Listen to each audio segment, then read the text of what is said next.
여러분 안녕하십니까? 시채널 매거진 굿데이 첫 소식입니다.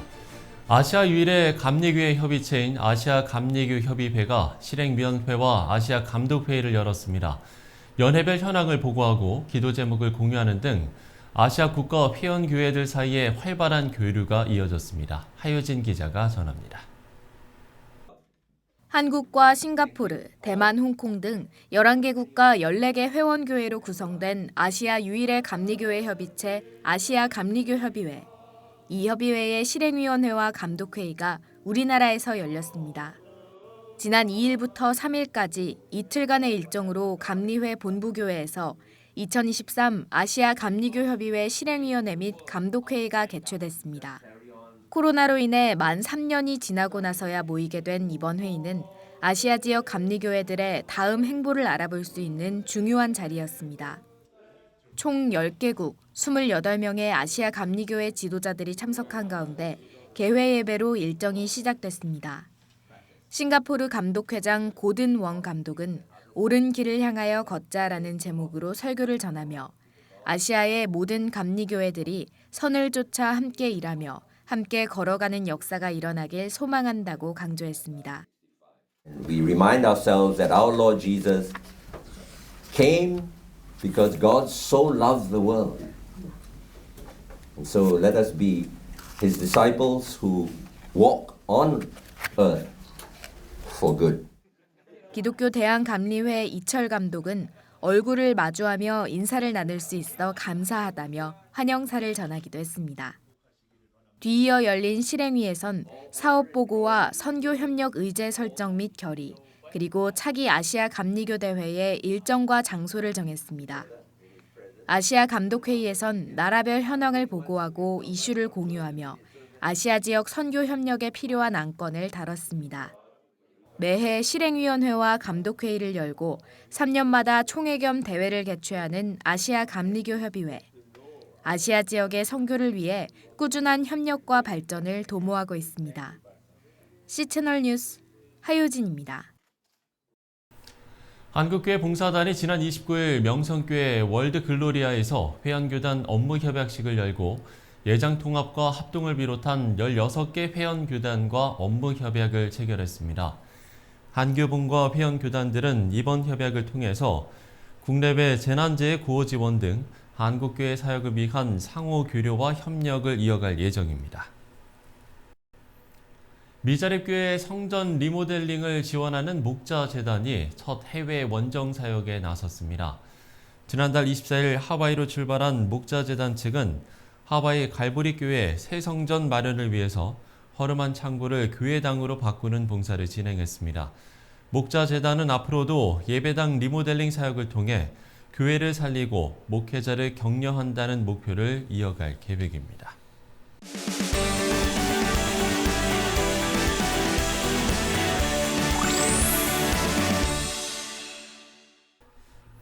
한국콘텐츠진흥원이 지난달에 2022 대한민국 개인 백서를 발표했습니다. 이것에 따르면 우리나라 국민 4명 중에 3명, 74.4%가 게임을 접한 경험이 있다고 나왔는데요. 이만큼 게임 산업이 성장했다, 이런 취지의 내용을 담은 통계 자료였습니다. 하지만 게임 산업의 성장을 단순하게 환영만 하긴 어려운 건 이게 양날의 검으로 작용하기 때문일 텐데요.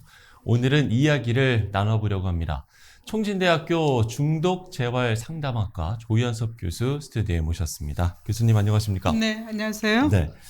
제가 좀 길게 이제 설명을 드렸는데 이 통계 자료 교수님도 보셨죠? 어떻게 좀 보셨어요? 맞습니다.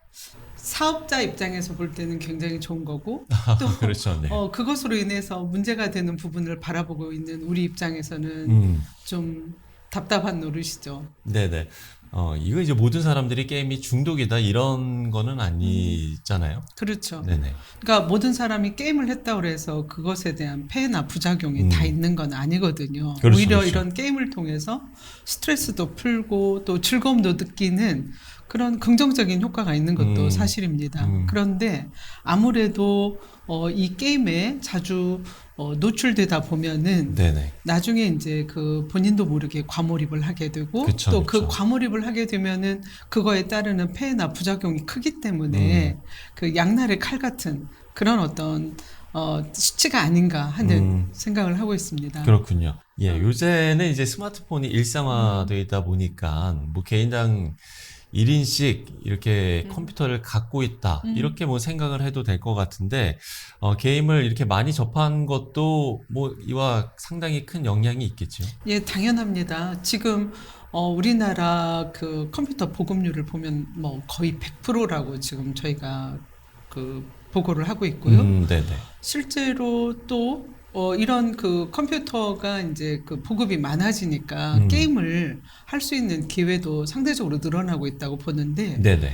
특히 저는 이 스마트폰의 보급률하고도 관련이 있다라고 봅니다. 아, 그러니까 이 게임은 요즘은 그 인터넷으로만 하지 않거든요. 그렇죠. 오히려 통계를 보면은 스마트폰으로 더 많이 하고 있어요. 아, 그래요? 그래서 어떻게 보면 이 스마트폰이 일상화되다 보니까 게임을 쉽게 접근할 수 있고 그러다 보니까 게임을 할 수 있는데 최근에 스마트폰을 통해서 그 문제가 된 그런 통계치가 나왔거든요. 그런데 청소년 같은 경우는 37% 정도가 지금 과의존되어 있다. 그리고 오히려 영유아가 27% 정도 이렇게 나오고 있거든요.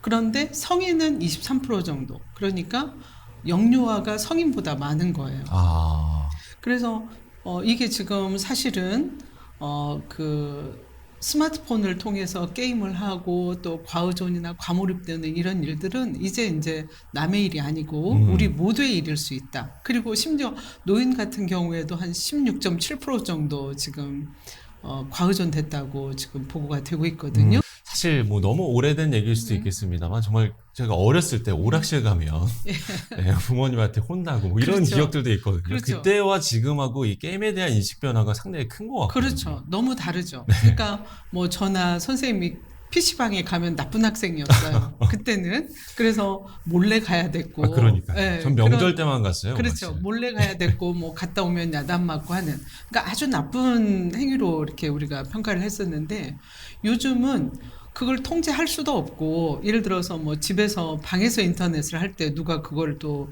관찰하고 그거에 대해 지적할 수도 없는데 더더군다나 스마트폰이 이제 나오면서 그거는 정말 너무 그 스마트폰은 프라이버시하고 관련이 있기 때문에 예, 예. 무엇을 하고 있는지도 알 수 없는 그런 그렇죠. 상황이잖아요. 그러다 보니까 게임을 이제 자연스럽게 많이 하게 됐고 또 게임을 통해서 성공하는 사람들이 많아지고 그러니까요. 뭐 또 게임을 e스포츠도 그렇죠. 워낙 통해서 또 돈도 활성화돼 많이 있고. 벌고 또 뭐 그런 업체에 다니는 직원들이나 네. 또 게임을 하는 사람들이 상당히 성공적으로 이제 그 보도가 되고 이제 이런 것들을 보면서 실제 청소년들 사이에서 게이머가 되는 그런 꿈을 가진 청소년들도 많고요. 그렇죠. 제 경험으로 봐도 한 5년 정도만 하더라도 부모들이 그냥 나서서 반대를 했거든요. 근데 요즘은 부모들도 생각이 되게 많이 바뀌고 있는 것 같아요. 그래, 뭐 본인이 좋아하고 또 그게 직업으로서도 괜찮다면 그렇게 해도 되지 않을까 하는 그렇죠. 것들이 많이 바뀌고 있다. 제가 볼 때는 성적만 떨어지지 않는다면 아무런 하등의 문제가 없는 걸로 보지 않을까 하는 제가 그런 생각을 할 정도로 이것이 크게 문제가 되고 있는 것 같지는 않아요. 네. 그러니까 뭐든지 이제 과하지만 않으면 그렇죠. 되는 건데 네. 교수님께서도 이제 중독 분야에 대한 연구를 오래 또 해오셨고 여러 가지 데이터가 또 있으실 텐데 그렇기 때문에 이 게임을 뭐 많이 접하는 건 상관이 없겠습니다만 이게 이제 중독으로 이제 가는 그 문제가 이제 가장 큰 부분이지 않겠습니까? 제가 볼 때는 이래요. 재미가 있어요, 일단은. 그리고 그쵸. 이동을 안 해도 돼요. 그리고 사람들하고 어울리지 않아도 돼요. 이 사람들하고 관계를 하고 활동을 하는 거 굉장히 번잡한 놀이실 수 있거든요. 근데 그런 걸 하지 않아도 즐거움을 느낄 수 있기 때문에 게임에 더 이제 몰입하는 그런 환경들이 생겨나고 있다는 건데요. 지금 사실 뭐 오늘 게임만 얘기하니까 게임 중독만 있는 것 같지만 정말 많은 중독들이 있거든요. 우리가 예, 예. 일을 하는 것도 일 중독이거든요. 그렇죠. 뭐 흔히 지나치면요. 또 워커홀릭이라는 표현을 그리고 뭐 네네. 운동 중독도 있고 그래서 뭐 우리가 중독이라는 개념 자체가 그것 때문에 일상생활에 방해가 되면 우리가 중독이 됐다고 하거든요. 그게 그렇죠, 어떤 그렇죠. 거든지 사실은 중독이 되는 요인들은 되게 많거든요. 네네. 첫 번째는 우리가 유전을 봐요. 예. 그러니까 3대를 보거든요, 보통. 네네. 그러니까 할아버지, 부모, 나. 이렇게 3대를 봤을 때 집안에 중독된 그 종류는 뭐 알코올이든 도박이든 어떤 것이라도 중독자가 있었다 하면은 일단은 어떤 걸 하든지 간에 중독될 가능성이 일단 많다고 봐요. 유전성이 있다. 네네. 그 다음에는 이제 개인의 심리겠죠.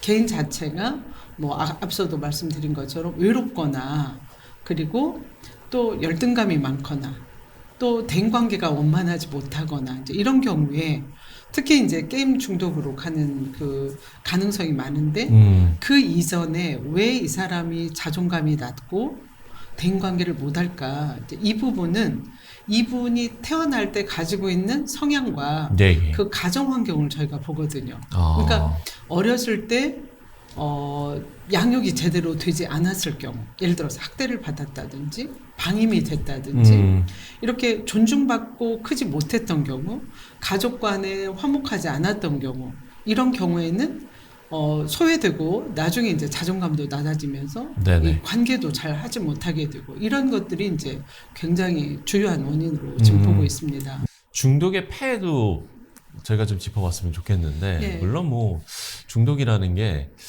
좋지만은 않다 이렇게 이제 뭐 추상적으로 이제 많은 분들이 생각을 하실 것 같거든요. 근데 그 폐해를 저희가 좀 더 구체적으로 짚어볼 필요성도 있을 것 같아요. 그 폐해나 부작용은 우리가 상상하고 있는 것 이상이다. 실제로 신문에 나는 것은 그냥 일회성적이거나 아니면 뭐 특정의 일인가 하는데 저는 그렇지 않다고 봅니다. 그러니까 게임을 하지 못하도록 부모님들이 통제를 했을 때 뭐 코드를 뽑거나 컴퓨터를 끄거나 스마트폰을 뺏는다든지 이랬을 때 이 아이들이 하는 행동은 굉장히 충격적이죠. 그러니까 부모님의 머리채를 잡고 뭐 벽에 찢는다든지 부모님을 막 밀친다든지 목을 조른다든지 그런 어떤 폐와 부작용은 우리 그 신문에 뭐 방송에 나는 이런 일들이 지금 비일비재하게 그 가족 내에서 진행되고 있다. 이런 것들이 이제 굉장히 저는 큰 피해라고 보고 있고 그 다음에 이 게임을 하는 사람들은 근본적으로 여러 가지 문제를 갖게 돼요. 신체적으로는 건강상의 문제가 생기게 됩니다. 그러니까 뭐 안구건축증이라든지 목 디스크라든지 거북목이라고 하죠. 뭐 손목이라든지 그리고 활동을 하지 않기 때문에 굉장히 그쵸, 살이 쪄요. 운동도 안 하고, 네. 안 하고 이래서 그래서 전반적으로 건강이 나빠지고요. 그 다음에 정신과적으로 이제 문제가 생기는데 보통 우울이라든지 불안이라든지 강박증이라든지 특히 청소년 같은 경우는 ADHD 그 충동 조절 장애 이런 것들이 근본적으로 이제 정신과적인 문제가 생겨나고요. 그 다음에 적응상의 문제가 생기죠. 실제로 뭐 대인관계도 못하게 되고. 뭐 직장을 다니면 직장에서 생활도 잘 안 되게 되고 뭐 특히 공부하는 학생들인 경우에는 성적이 일단 떨어지고요. 그다음에 뭐 친구 또래 관계 안 되고 이렇게 중독의 폐해가 또 워낙 심각하다라는 거를 말씀을 해주셨는데 그렇기 때문에 교회 공동체가 역할이 또 크지 않을까 싶습니다. 이 그 스마트폰이나 게임이나 기타의 어떤 중독 문제를 목사님들이 이제 관심을 가지고 교회에서 이렇게 말씀을 주시면 좋겠어요. 이런 것들은 죄의 문제이고 이거는 그냥 간과하면 안 되는 문제고 이게 다뤄야 된다. 그러니까 성도 여러분들이 실제로 상담도 받고 이 영적인 어떤 그 신앙을 강화해서 이렇게 풀어야 된다 하는 것들을 좀 말씀 주시고 저는 이 중독은 한번 중독이 되면 어쩌면 평생에 걸쳐서 도움을 받아야 되는 만성적인 문제로 보고 있거든요. 이게 회복이 안 됩니다. 그래서 제일 좋은 건 예방하는 거고 또 그 다음은 조기에 발견해서 치유하는 거고 또 그렇지 않고 상당히 만성화가 됐더라도 우리가 꾸준히 도우면 굉장히 도움이 많이 되거든요. 그분이 회복할 수 있고 그래서 이런 것들을 도울 수 있는 저는 중독 전문 상담사가 교회 내에 있으면 좋겠다는 생각을 하고 있습니다. 교회가 또 더 좋은 건 뭐냐면 이런 목장 모임이라든지 소그룹 모임이 많잖아요. 그러면 그렇죠. 그 가족 내 상황을 알 수 있어요. 각기. 그 가족들이 지금 어떤지, 그 집 자녀가 어떤지, 남편은 또 어떤지, 이런 그 가족 내 생활을 다 아시기 때문에 이런 중독 문제가 있으면 이렇게 같이 도울 수 있는 그런 좋은 환경이라고 저는 보고 있어요. 예. 또 실제로 많은 분들이 또 물으세요. 우리 집에 중독 문제가 있으면 어떻게 해야 되느냐. 지금 국가에서 뭐 알코올, 뭐 도박, 마약, 또 스마트폰, 게임 관련된 이런 어떤 상담센터를 운영하고 있어요.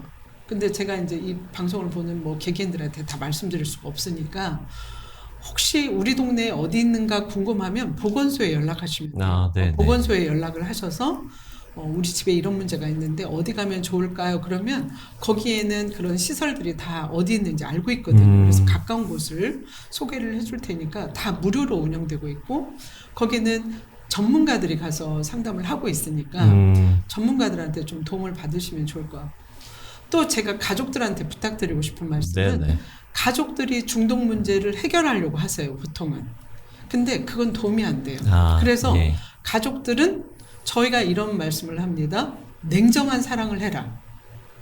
그 말은 뭐냐면 이분 때문에 본인들도 얽혀서 다 엉망으로 살지 말라는 거예요. 그래서 치유는 전문가한테 보내고 그 나머지 가족들이 어떻게 하면 잘 살까를 고민하는 것이 저는 더 중요하다고 보거든요. 예. 그게 잘못된 게 아니에요. 그래서 가족들이 병원에 입원을 시키거나 본인들이 그 다른 사람한테 치유를 맡기거나 하면은 굉장한 죄책감을 갖는데 그건 아니에요.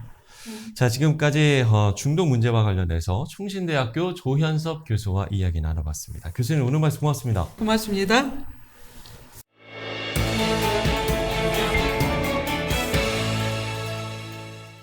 네, 앞서 중독 관련 이야기를 나눴는데요. 이 중독에 대한 판단은 아마 자기 통제 가능 여부에 달렸을 겁니다. 하지만 이건 비단 게임에서만의 문제는 아닐 텐데요. 자기 절제와 통제가 가능한 삶, 우리 생활 전반에도 필요한 부분은 없는지 점검해 봐야 할 것 같습니다. C채널 매거진 굿데이 오늘 순서는 여기까지입니다. 시청해주신 여러분 고맙습니다.